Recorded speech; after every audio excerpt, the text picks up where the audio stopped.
자, 이제 정리를 해봐야 될 시간이 됐습니다. 자, 정리를 한번 해보자고요. 여유를 갖는다는 게 무슨 말일까를 생각을 해보면서 오늘 얘기를 좀 해봤습니다. 자, 오늘 제목이 뭐였죠? 바로 여유 가지기입니다. 이 여유 가지기에서 우리는 예시를 들었습니다. 예시를 뭘로 들었나요? 바로 차트와 차트 안에 포함된 정보를 통해서 예시를 들었습니다.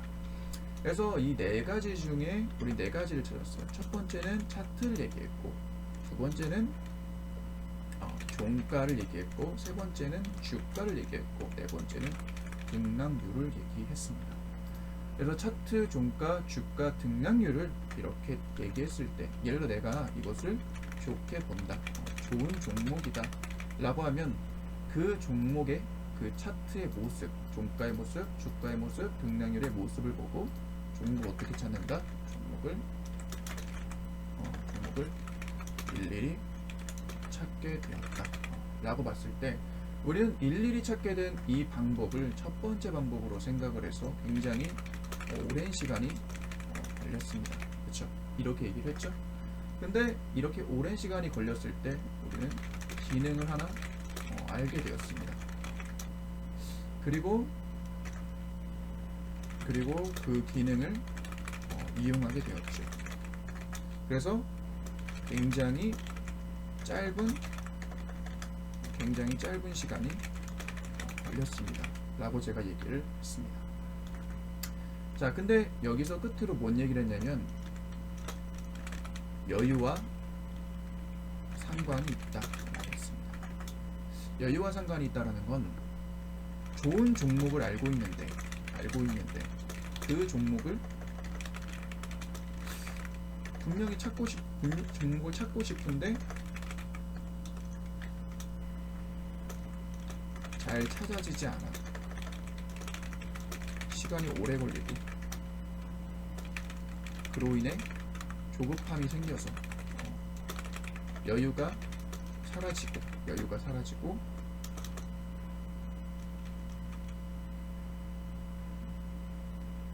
손실로 이어질 수 있는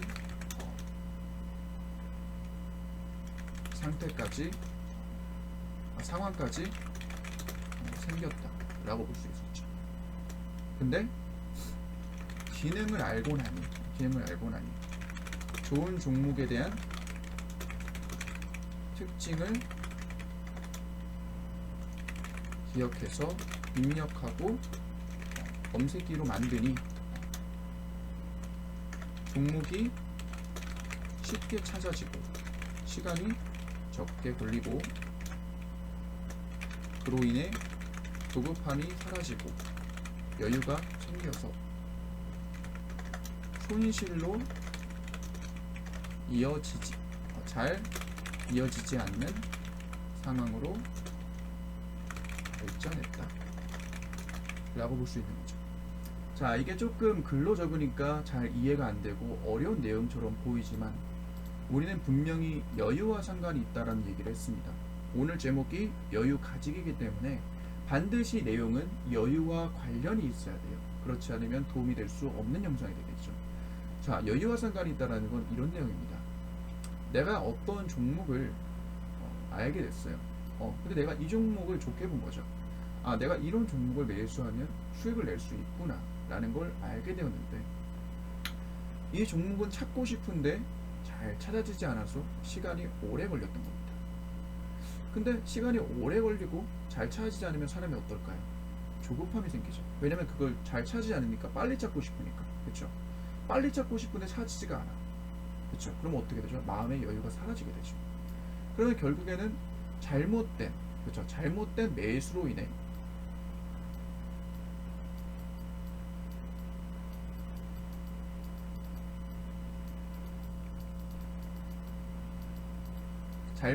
매수로 인해 손실로 이어질 수 있는 상황까지 생긴 겁니다. 이게 첫 번째였죠. 근데 내가 두 번째, 어떤 기능이라는 거를 알게 된 거예요. 그래서 이 종목, 내가 보는 이 좋은 종목이라는 거에 대한 특징을 기억을 해서 입력을 하고 검색기로 만들어 본 겁니다. 그랬더니 종목이 쉽게 찾아졌겠죠? 그렇죠? 쉽게 찾아지고 당연히 검색기로 만드니까 그 종목이 뜰 거 아니에요. 당연히 시간이 적게 걸리고 그로 인해서 내가 종목을 일일이 찾아보는 조급함이 사라지고 안 찾아질까 걱정되는 그런 조급함이 사라진 거죠. 중요한 건 이 조급함이 사라졌기 때문에 어떤 게 생겼습니까? 여유가 생기더라는 겁니다. 여유가. 그래서 손실로 잘 이어지지 않는 상황까지 발전했다라고 했습니다. 그럼 중요한 건 이거예요. 아니 내가 종목을 쉽게 찾는 방법으로 인해서 조급함이 사라지고 여유가 생긴 건 알겠는데 그게 왜 손실로 잘 이어지지 않는 걸까? 라고 볼 수 있죠. 그렇죠? 자, 이거는 너무나도 굉장히 재밌는 건데요. 다시 차트로 한번 들어가 보겠습니다. 차트로 한번 들어가 볼게요.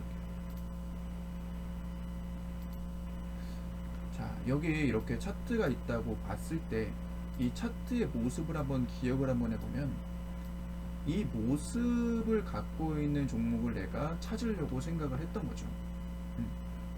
그러면 우리는 이 종목을 그냥 일일이 찾았을 때든 아니면 검색기로 이 종목을 찾아냈든 결국엔 이와 비슷한 종목을 계속해서 뭘 했다? 매수를 하고 싶었던 거예요. 그렇죠?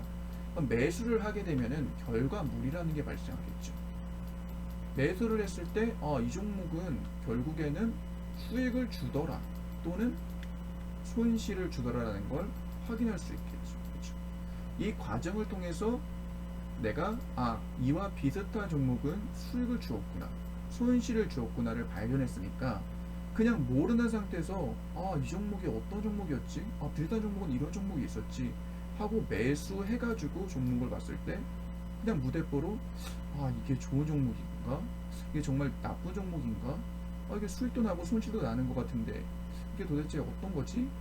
라고 했을 때하고 그렇지 않고 일일이 검색기를 통해서 그 정보를 내가 입력을 했고 이 종목이 어떤 정보, 어떤 상태인지를 확인하고 종목을 매수한 상태에서 수익을 보고 손실을 보는 건 일단 이 종목의 정보, 이 모습을 가진 종목을 보고 매수를 한 거니까 이와 비슷한 종목은 매수를 했을 때 어느 부분이 더 확률이 높더라, 더 수익이나 손실이 날 가능성이 높더라, 아니면 수익이나 손실이 나더라라는 걸 발견했으니까 손실로 이어지지 않을 수 있다는 상황이 생긴 거죠. 그러니까 내가 10번을 했는데 10번을 했는데 확인을 해볼 거 아니에요. 그냥 한 게 아니라 일일이 확인을 해볼 거 아닙니까? 그렇죠? 확인을 했을 때 내가 확인해 볼 거 아니에요. 어떨 때는 뭐 수익, 뭐 어떨 때는 뭐 손실. 근데 예를 들어서 손실이 더 컸어.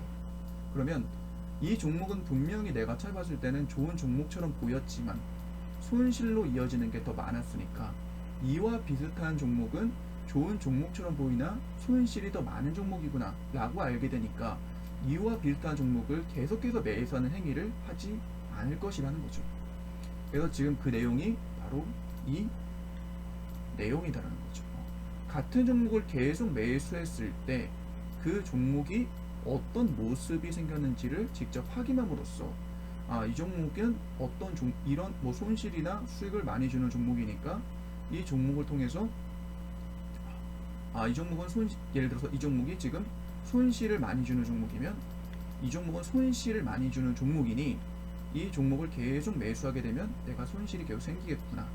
그러니까 이렇게 알게 되고 나서 손실로 잘 이어지지 않는 상황이라는 것은 계속되는 매수를 피함으로써 손실이 계속 이어지지 않는다는 거죠.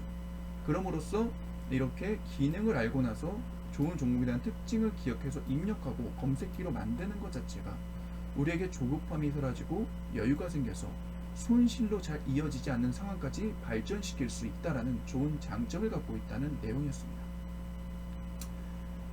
여러분들, 그래서 여유를 갖는다는 게 대단히 중요한데 여유를 갖는다는 건 그냥 갖는 게 아니라 내가 무언가를 할 때 그 무언가를 하는 것을 정확히 알고 그 하는 내용이 내가 왜 하는지를 알고 그 안에서의 그 과정과 결과물을 통해서 여유를 가질 수 있다는 걸 꼭 기억해 주셨으면 좋겠습니다. 지금까지 이원이었습니다.